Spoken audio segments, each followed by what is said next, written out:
ओम श्री परमात्मने नमः। 7वां अध्याय।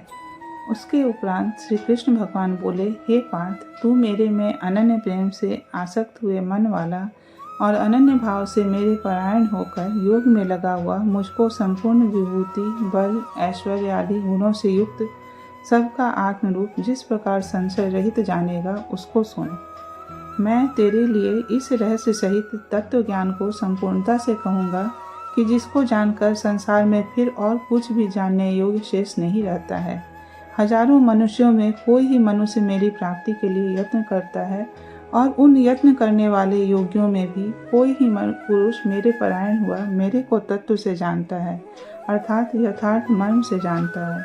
हे अर्जुन, पृथ्वी, जल, अग्नि, वायु और आकाश तथा मन, बुद्धि और अहंकार भी ऐसे यह 8 प्रकार से विभक्त हुई मेरी प्रकृति है।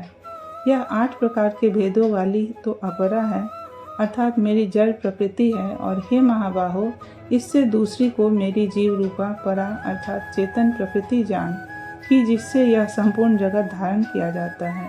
हे अर्जुन, तू ऐसा समझ कि संपूर्ण भूत इन दोनों प्रकृतियों से ही उत्पत्ति वाले हैं और मैं संपूर्ण जगत का उत्पत्ति तथा प्रलय रूप हूँ, अर्थात संपूर्ण जगत का मूल कारण हूँ। इसलिए हे धनंजय, मेरे से सिवा किंचित मात्र भी दूसरी वस्तु नहीं है। यह संपूर्ण जगत सूत्र में सूत्र के मणियों के सदृश मेरे में गुथा हुआ है। हे अर्जुन, जल में मैं रस हूँ तथा चंद्रमा और सूर्य में प्रकाश हूँ और संपूर्ण वेदों में ओंकार हूँ तथा आकाश में शब्द और पुरुषों में पुरुषत्व हूँ। पृथ्वी में पवित्र गंध और अग्नि में तेज हूँ और संपूर्ण भूतों में उनका जीवन हूँ, अर्थात जिससे वे जीते हैं वह मैं हूँ और तपस्वियों में तप हूँ। हे अर्जुन, तू संपूर्ण भूतों का सनातन कारण मेरे को ही जान। मैं बुद्धिमानों की बुद्धि और तेजस्वियों का तेज हूँ। हे भरत श्रेष्ठ, मैं बलवानों का आसक्ति और कामनाओं से रहित बल अर्थात सामर्थ्य हूँ और सब भूतों में धर्म के अनुकूल अर्थात शास्त्र के अनुकूल काम हूँ। और जो भी सत्वगुण से उत्पन्न होने वाले भाव हैं और जो रजोगुण से तथा तमोगुण से होने वाले भाव हैं, उन सब को तू मेरे से ही होने वाले हैं ऐसा जान। परंतु वास्तव में उनमें मैं और वे मेरे में नहीं हैं। गुणों के कार्य रूप सात्विक, राजस और तामस, इन तीनों प्रकार के भावों से अर्थात राग, द्वेषादि विकारों से और संपूर्ण विषयों से यह सब संसार मोहित हो रहा है। इसलिए इन तीनों गुणों से परे मुझ अविनाशी को तत्व से नहीं जानता, क्योंकि यह अलौकिक अर्थात अति अद्भुत त्रिगुणमयी मेरी योग माया बड़ी दुस्तर है। परंतु जो पुरुष मेरे को ही निरंतर भजते हैं वे इस माया को उल्लंघन कर जाते हैं, अर्थात संसार से तर जाते हैं। ऐसा सुगम उपाय होने पर भी माया द्वारा हरे हुए ज्ञान वाले और आसुरी स्वभाव को धारण किए हुए तथा मनुष्यों में नीच और दूषित कर्म करने वाले मूढ़ लोग तो मेरे को नहीं भजते हैं। हे भरतवंशियों में श्रेष्ठ अर्जुन, उत्तम कर्म वाले अर्थार्थी, आर्त, जिज्ञासु और ज्ञानी अर्थात निष्कामी, ऐसे 4 प्रकार के भक्तजन मेरे को भजते हैं। उनमें भी नित्य मेरे में एक ही भाव से स्थित हुआ अनन्य प्रेम भक्ति वाला ज्ञानी भक्त अति उत्तम है, क्योंकि मेरे को तत्व से जानने वाले ज्ञानी को मैं अत्यंत प्रिय हूँ और वह ज्ञानी मेरे को अत्यंत प्रिय है।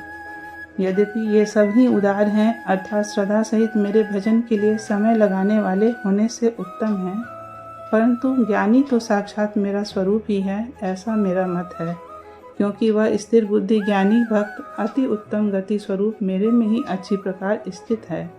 जो बहुत जन्मों के अंत के जन्म में तत्व ज्ञान को प्राप्त हुआ ज्ञानी सब कुछ वासुदेव ही है, अर्थात वासुदेव के सिवा अन्य कुछ नहीं है, इस प्रकार मेरे को भजता है, वह महात्मा अति दुर्लभ है।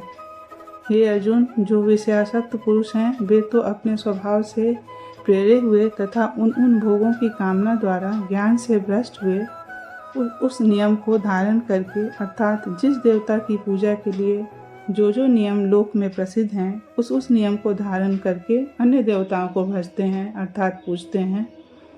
जो सकामी भक्त जिस देवता के स्वरूप को श्रद्धा से पूजना चाहता है उस भक्त की मैं उसी देवता के प्रति श्रद्धा को स्थिर करता हूँ।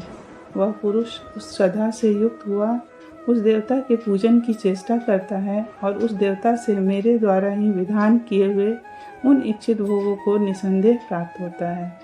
परंतु उन अल्प बुद्धि वालों का वह फल नाशवान है तथा वे देवताओं को पूजने वाले देवताओं को प्राप्त होते हैं और मेरे भक्त चाहे जैसे ही भजें, शेष में वे मेरे को ही प्राप्त होते हैं। ऐसा होने पर भी सब मनुष्य मेरा भजन नहीं करते।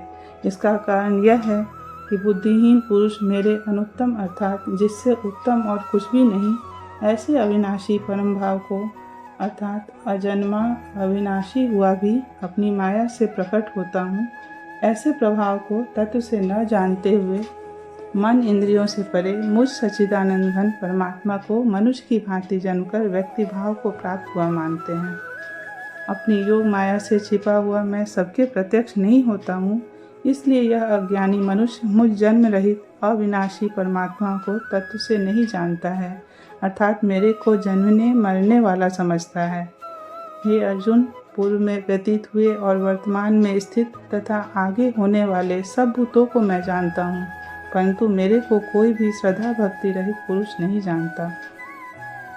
क्योंकि हे भरतवंशी अर्जुन, संसार में इच्छा और द्वेष से उत्पन्न हुए सुख दुख आदि द्वंद्व रूप मोह से संपूर्ण प्राणी अति अज्ञानता को प्राप्त हो रहे हैं, परंतु निष्काम भाव से श्रेष्ठ कर्मों का आचरण करने वाले जिन पुरुषों का पाप नष्ट हो गया है, वे राग द्वेष आदि द्वंद्व रूप मोह से मुक्त हुए और दृढ़ निश्चय वाले पुरुष मेरे को सब प्रकार से भजते हैं।